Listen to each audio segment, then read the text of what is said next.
जी अस्सलाम वालेकुम, welcome back. ये स्टूडेंट्स हम बात कर रहे थे ऑर्डर ऑफ मैट्रिक्स की। वहाँ पे वीडियो हमने स्टॉप कर दी थी क्योंकि वीडियो काफ़ी लेंथी हो रही थी, तो कुछ स्टूडेंट्स उकता जाते हैं इससे और व्यूवर्स भी तंग पड़ जाते हैं, तो वहाँ पे हमने वीडियो स्टॉप कर दी थी। इसके बाद हमारे पास जो हम बात कर रहे थे मैट्रिक्स 9th क्लास की मैथ की बात करें तो उसमें हमारे पास जो नेक्स्ट टॉपिक है वो है order of matrix. Order of matrix जिसको उर्दू में कहते हैं कालब का मर्तबा। ऑर्डर ऑफ मैट्रिक्स क्या होता है? ऑर्डर ऑफ मैट्रिक्स जो है वो हम डिफ़ाइन कर सकते हैं का मैट्रिक्स के अंदर नंबर ऑफ़ रोज़ और नंबर ऑफ़ कॉलम की मदद से। तो उसके अंदर जो रोज़ हैं उनको हम शो करते हैं स्मॉल m से और कॉलम्स को शो करते हैं स्मॉल n से। Number of rows by column उसको हम शो करते हैं order of matrix. Order of matrix can be defined by the number of rows and number of columns of matrix. तो उनको हम कैसे शो करते हैं? वो ये होता है कि हम अगर इसी कॉलम को ही ले लेते हैं, इसी मैट्रिक्स को ही ले लेते हैं 1 2 3 7 2 और 0, यही मैट्रिक्स हमारे पास अगर है तो इसको हम अगर नंबर बात करते हैं नंबर ऑफ़ रोज़ की, तो इसमें हमारे पास एक रो है ये, दूसरी रो हमारे पास है ये। तो नंबर ऑफ़ रोज़ जो है उनको हमने शो क्या बताया आपको पहले भी कि नंबर ऑफ़ रोज़ को हमने शो करना है स्मॉल m से और वो इक्वल टू है 2। और दूसरी चीज़ जो हमारे पास है वो है number of columns. Number of columns उनको हमने शो करना है स्मॉल n से इज़ इक्वल टू, ये हमारे पास है जी कॉलम 1, कॉलम 2 और कॉलम 3। तो ये हमारे पास हैं 3। अब ऑर्डर ऑफ मैट्रिक्स को हम लिखते कैसे हैं या क्या मेथड होता है? ऑर्डर ऑफ मैट्रिक्स अगर हमने शो करना है तो वो होता है m/n। हम इसको कोई फ़र्ज़ी नाम देते हैं इस कॉलम को। तो ये हमारे पास है मैट्रिक्स A, इसको हमने नाम दे दिया। अब ऑर्डर ऑफ A हमने लिखना हो। ऑर्डर ऑफ मैट्रिक्स किस तरह शो किया जाता है? m/n। अगर हम बात कर रहे हैं A की तो हम क्या कहेंगे? ऑर्डर ऑफ मैट्रिक्स A कितना है जी? m/n। m कितना हमने शो किया था? हमने कितना निकाला इसमें से? 2 और कॉलम कितने निकाले हैं जी? 3। तो A का ऑर्डर कितना है जी? 2/3। ये हमारे पास था ऑर्डर ऑफ मैट्रिक्स। इसके बाद हमारे पास जो अगला टॉपिक है वो है इक्वल मैट्रिक्स। क्या टॉपिक है जी? Equal matrix. Equal matrices. जी बेटा, यहाँ पे हमारे पास अगर हम बात कर रहे हैं इक्वल की, तो इक्वल के लिए हमारे पास एक कॉलम तो होगा नहीं। कॉलम हमारे पास कितने होंगे? 2। जी कॉलम कह रहा हूँ, कुछ जो इंग्लिश मीडियम स्टूडेंट्स हैं उनके लिए शायद ये लफ्ज़ बार बार रिपीट हो रहा है। उर्दू में कॉलम कहते हैं और इंग्लिश में मैट्रिक्स कहते हैं। तो मैं कभी मैट्रिक्स कह देता हूँ, कभी कॉलम कह देता हूँ, सिर्फ इसलिए कि दोनों उर्दू मीडियम और इंग्लिश मीडियम दोनों के लिए आसानी रहे। तो इक्वल मैट्रिक्स जो है या मसावी कॉलम जो हैं उनके लिए क्या होता है? हमारे पास मिनिमम कितने होने चाहिए? 2 के बगैर तो इक्वल होंगे नहीं। अब 2 मैट्रिक्स आपस में कब इक्वल हो सकते हैं? अगर हमारे पास कोई if 2 matrix A and B, A and B 2 matrices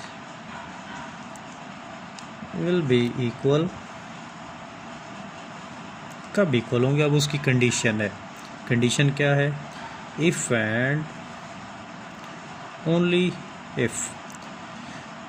सिर्फ और सिर्फ एक कंडीशन पे, सॉरी 2 कंडीशन है। कौन सी कंडीशन? इफ़ एंड इफ़ कि वो कंडीशन अगर वो अप्लाई करता है, वो कंडीशन उस पर लागू होती हैं, तब वो आपस में इक्वल होंगे। वो कौन सी कंडीशंस हैं? पहली कंडीशन और दूसरी कंडीशन। पहली कंडीशन ये है कि A और B तब आपस में इक्वल होंगे जब A और B का दोनों के क्या चीज़ इक्वल होगी? ऑर्डर इक्वल होगी। जो हमने अभी बात की थी, order of A is equal to order of B। एक चीज़ ये हो गई। और दूसरी चीज़ जो है वो ये शो करता है कि सिर्फ ऑर्डर इक्वल नहीं होना चाहिए, उनके तमाम एंट्रीज़, तमाम एलिमेंट्स जो हैं वो भी इक्वल होने चाहिए। एंट्रीज़ और एलिमेंट्स आपस में कैसे इक्वल होते हैं, उनके लिए भी एक कंडीशन है कि ऐसा ना हो कि उसका पहला एलिमेंट 1 हो जबकि दूसरे का पहला एलिमेंट 8 हो, और ऐसा नहीं है कि उसके अंदर भी 8 है, उसके अंदर भी कहीं पे 8 पड़ा है तो वो इक्वल नहीं होगा। उनमें कंडीशन ये लगाता है कि करस्पॉन्डिंग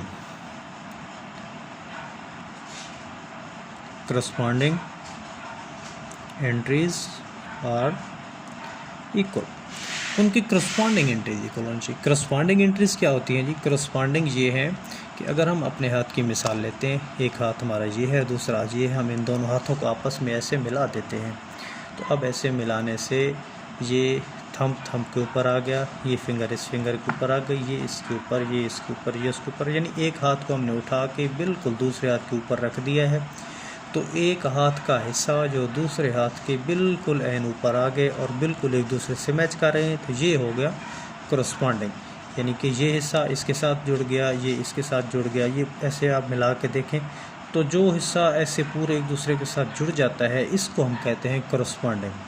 करस्पॉन्डिंग ये होगा कि उसकी आपको एक मिसाल दे देता हूँ कि अगर हमारे पास है 1 2 3 5 6 7 एक मैट्रिक्स हमारे पास ये है, तो हम दूसरा अगर इसको थोड़ा सा चेंज करके लिख देते हैं आपको समझाने के लिए कि ये हमारे पास है जी 1 2 5 6 7 और 3।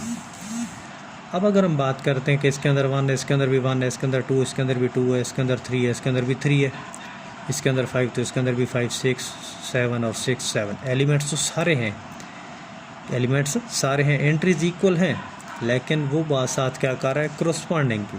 तो अब करस्पॉन्डिंग क्या होता है? करस्पॉन्डिंग ये है कि इसका पहला 1 है तो इसका भी पहला क्या होना चाहिए? 1, इसका दूसरा 2, इसका दूसरा एलिमेंट भी 2, अब इसका तीसरा एलिमेंट हो गया 3, इसका तीसरा एलिमेंट हो गया 5। ये चीज़ अब करस्पॉन्डिंग की उम्मीद है आपको समझ आ गई होगी। तो करस्पॉन्डिंग ये है कि अगर इस मैट्रिक्स को हम उठा के बिल्कुल इसके ऊपर रख देते हैं तो 1 1 के ऊपर आएगा, 2 2 के ऊपर आएगा और 3 के ऊपर आ जाएगा 5, तो ये आपस में करस्पॉन्डिंग इक्वल ना हुए, तो 7 के ऊपर 3 आ जाएगा, 6 के ऊपर 7 आ जाएगा और 5 के ऊपर ये 6 आ जाएगा। तो इस हिसाब से आपको समझ आ गई होगी कि करस्पॉन्डिंग क्या होता है। तो करस्पॉन्डिंग में क्या होगा कि सेम मैट्रिक्स होना चाहिए, 2 4 6 7 9 और 5, इधर भी आप कह दें 2 4 6 7 9 और 5। अब ये दो मैट्रिक्स जो हैं ये बिल्कुल आपस में इक्वल है। पहली चीज़ इनमें ये है कि इसकी एक रो, दूसरी रो, 1 2 और 3 कॉलम, तो क्या होगा 2/3 आर्डर हो गया। इसका भी कितना है 1 2 1 2 और 3, तो क्या हो गया 2/3, इसका भी आर्डर हो गया, आर्डर एक तो इनके इक्वल हो गया। दूसरी चीज़ क्या होगी कि इनकी करस्पॉन्डिंग एंट्रीज आपस में इक्वल हो गई हैं। ठीक है स्टूडेंट्स एंड व्यूअर्स, आज इसी के साथ इधर ही ख़त्म करते हैं। नेक्स्ट इंशाल्लाह हम मिलते हैं एक्सरसाइज 1.1 पे, और उससे रिलेटेड जितने भी चीज़ें हैं जो इसमें यूज़ होती हैं साथ साथ इंशाल्लाह समझाते चलेंगे।